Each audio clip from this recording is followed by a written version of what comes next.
Bonjour à toutes, bonjour à tous, c'est Lou, votre expert Playmobil et je vous présente aujourd'hui une nouvelle vague de la collection Novelmore. Ces deux boîtes sorties en 2020 viennent compléter les magnifiques châteaux que je vous ai déjà présentés sur ma chaîne. Aujourd'hui, nous allons donc découvrir le set 70 538, les Chevaliers de Novelmore et leurs balistes, vendus à 22,90€, ainsi que le Bastion en ruine des méchants Burnham Riders, référence 70 539 à 39,90€. Ce qui nous fait un peu plus de 60€ pour ces deux références qui s'ajoutent aux 9 de la première vague. Et bien c'est parti pour le montage et je me lance dans l'assemblage des ruines Burnham Riders et je suis plutôt content de retrouver un nouveau bâtiment dans la gamme Novelmore.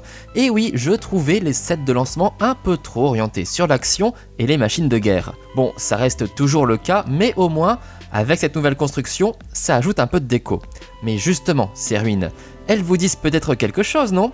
Et oui, ce bâtiment a déjà été utilisé chez Playmobil dans la forteresse en ruine du set 4435 de la gamme des barbares de 2005. Bon, comme on ne l'a vu qu'une fois et que cette gamme n'est pas restée en vente très longtemps, on a eu le temps de l'oublier ce bastion. Le revoici en tout cas avec une légère variation de couleurs et de décoration pour coller au style flamboyant des Burnham Riders. Le tout évidemment avec quelques accessoires dont un gros tonneau qui sert carrément de lance-flamme, un trésor, des armes pour recréer un siège et un grappin avec une ficelle qui me prend trop de temps à attacher. Et puis des figurines bien sûr. Deux gentils de chez Novelmore, deux méchants de chez les Burnham Riders, c'est parfait pour la bagarre. Allez, on leur donne quelques armes pour se taper sur la tête et on va en profiter pour agrandir le camp Novelmore avec un nouveau set qui leur est dédié. Et oui, encore un. Avec ça, ils vont pouvoir se faire une sacrée armée. Bon, après les armes de pointe auxquelles nous avons eu droit dans la première gamme Novelmore, la petite baliste de ce set paraît bien timide, mais cela ajoute du contenu après tout. Donc ne boudons pas notre plaisir et préparons-nous à l'attaque. Et voilà, nos deux nouveaux sets Novelmore peuvent s'ajouter à ceux précédemment sortis. Je vous rappelle à ce titre que vous pouvez consulter ma vidéo d'unboxing de la grosse gamme Novelmore sur ma chaîne, et je vous mets d'ailleurs le lien dans la fiche en haut à droite. Revenons plutôt à notre ruine, prête à être assiégée par un détachement de chevaliers de Novelmore. Les soldats des Burnham Riders sauront-ils défendre leur trésor à la force de la flamme ? À vous de décider. Alors commençons par jeter un œil à notre bastion en ruine, un joli petit morceau de bâtiment en pierre sur le devant avec de jolies décorations dorées autour de l'entrée. On retrouve le code couleur des Burnham Riders, de la pierre noire, de l'or et du rouge. En haut du bâtiment, on remarque des pierres brisées, des fenêtres cassées, bref, on voit bien que c'est une ruine et c'est plutôt cool comme effet. En tout cas, j'aime bien, je trouve que ça donne un aspect sinistre à la construction qui colle bien à cette faction. Voici donc pour le devant, mais derrière, c'est différent. Ce n'est plus de la pierre mais du bois, comme si les Burnham Riders avaient repris la ruine et l'avaient fortifiée ensuite pour la réutiliser. C'est juste trop bien comme idée, c'est comme si le bâtiment racontait de lui-même une histoire. Bon, en revanche, c'est très étroit, donc il ne faut pas imaginer mettre 50 trucs à l'intérieur, mais on peut ranger les quelques accessoires présents dans le set, même si je préfère tout mettre à l'étage, déjà parce que c'est plus visible, et puis ce plancher rouge, c'est quand même la classe. La déco me plaît beaucoup avec ces torches flamboyantes, même si ça fait bizarre de voir des flammes directement attachées au mur. On retrouve un grand classique de chez Playmobil, le fameux coffre qui s'ouvre quand on fait glisser la serrure sur le côté. Ah ça, je pense que vous l'avez tous vu au moins une fois. Et à l'intérieur, plein de jolis cristaux rouges ou orangés. C'est certainement ça que les chevaliers de Novelmore sont venus chercher. On va donc les laisser bien dans le coffre refermé. Un petit coup de serrure et c'est bon, on va se dire que c'est en sécurité pour le moment. Et justement pour protéger ce coffre, j'ai l'arme idéale, cet énorme tonneau tout droit sorti de l'excellent set de Robin des Bois, la référence 3627 de 1994. Et bien cette fois-ci ce n'est pas de la bonne bière que l'on trouve dans le tonneau, mais un liquide inflammable. Regardez, j'attrape la lance attachée sur le côté et je peux lui ajouter des flammes. Et voilà, j'ai mon arme redoutable.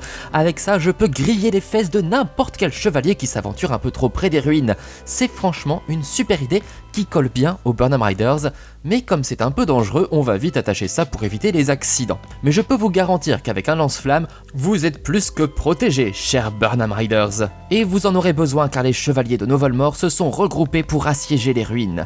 Pour attaquer, ils ont sorti les balistes. On a deux versions, la petite et la grande, avec à chaque fois des munitions spécifiques. Comme toujours, le fonctionnement est très simple, mais le plus dur c'est de savoir viser. On appuie sur le gros bouton derrière la petite baliste pour tirer, et pour la grande, c'est le petit bouton au-dessus. Bon, comme vous le voyez, viser ce n'est pas facile, mais un siège, ça ne se fait pas en 2 coups. Et plutôt que tirer des projectiles, on peut viser utile en essayant de lancer un grappin géant qui va nous permettre d'escalader le bâtiment ennemi pour mieux l'envahir. Ce grappin s'utilise exactement comme les autres projectiles. Il suffit de l'insérer et après on tire. Bon, c'est le même problème en revanche, il faut savoir viser, hein.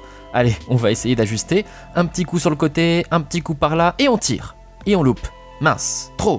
En théorie, voilà, c'est censé s'accrocher comme ça, et grâce à la corde attachée au grappin, les troupes de Novelmore peuvent grimper et entrer par la fenêtre pour aller chipper directement le trésor. Bon, attention à l'accueil s'il y a quelqu'un à l'étage. L'autre possibilité, c'est tout simplement d'utiliser cette échelle de siège. C'est toujours un peu moins d'effort pour monter. Parmi les autres armes, on notera également de jolies flèches de feu tirées par notre toute nouvelle archère que je vous présenterai juste après. Et puis nous avons ce mur mobile, monté sur roue afin de pouvoir avancer ou reculer avec. Comme cela, on évite les tirs ennemis et en plus on peut riposter, soit en tirant à travers les ouvertures, soit carrément en y glissant une arme comme une lance.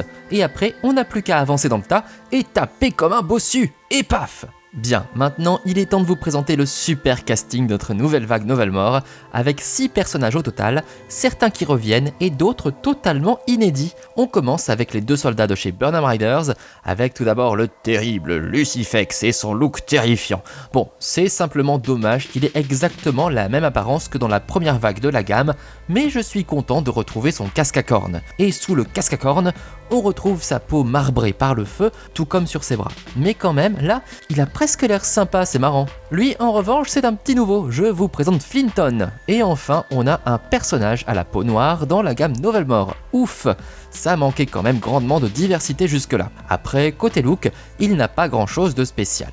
Allons voir maintenant du côté des 4 chevaliers Novelmore, c'est parti. On retrouve Francis avec un nouveau casque et une armure différente, donc ça c'est plutôt pas mal. Et puis il y a aussi l'armurier Norman qui fait son grand retour, cette fois-ci avec un style bien plus guerrier que dans la première vague, ça le change. Et parmi les nouveaux, une deuxième femme dans le clan Novelmore, wouhou, ça tient presque du miracle.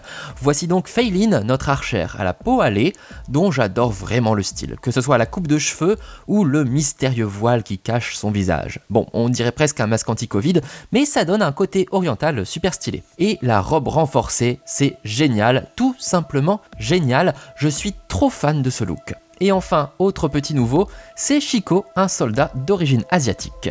Le costume est ici un peu plus simple, mais je suis très content de trouver plus de diversité parmi les figurines Novelmore. Et tout ce petit monde peut maintenant se lancer dans le siège des ruines. Bon, c'est sûr que face aux 2 châteaux que je vous ai déjà présentés, ce bâtiment est bien plus modeste, mais je trouve qu'il s'en dégage une ambiance assez particulière. Et rien que pour ça, je trouve cet ajout plutôt intéressant. Et vous en pensez quoi de votre côté? Est-ce que vous avez hâte de découvrir les prochaines nouveautés Novelmore? Qu'est-ce que vous aimeriez voir dans cette gamme? Moi, comme toujours, des bâtiments un peu différents comme une forge par exemple, ce serait bien. Enfin, on peut rêver, hein, donc n'hésitez pas à rêver dans les commentaires, à liker et à partager cette vidéo pour soutenir ma chaîne. Et bien sûr, abonnez-vous si ce n'est pas déjà fait. Merci à toutes et à tous, et je vous dis à très bientôt pour une nouvelle vidéo Playmobil. Salut!